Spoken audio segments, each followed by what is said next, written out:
can you just spell out what are the consequences for the rest of Europe if a just peace deal is not agreed to end Russia's war in Ukraine? Like the Ukrainians, I very much hope that we will have peace in Ukraine, and nobody wants that more than the Ukrainians themselves.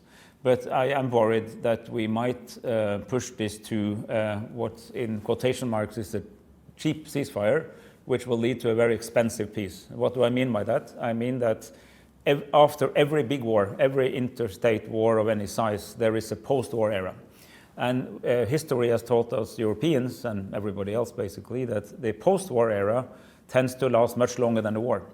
And the parameters of the post-war era are actually defined in the settlement that you find. And if you are not careful, you will lock in certain things that it will be hard to overcome.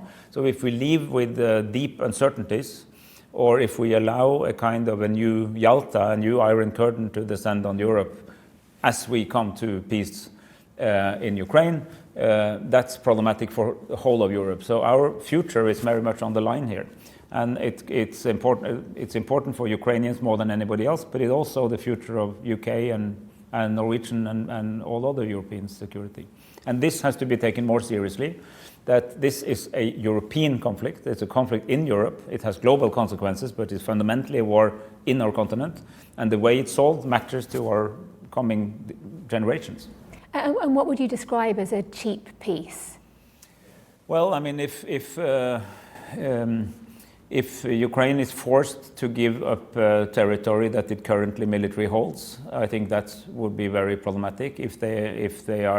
If restrictions are imposed on their future sovereignty, if there's vagueness on what was actually agreed that can be exploited, I think that our Russian neighbors will know very well how to exploit that vagueness in order to keep a small flame burning to annoy us in the future. So I think we need a clear answer to many of the outstanding issues. There's always a contrast between the need for peace and getting everything right, so you hardly ever have absolutely perfect peace deals.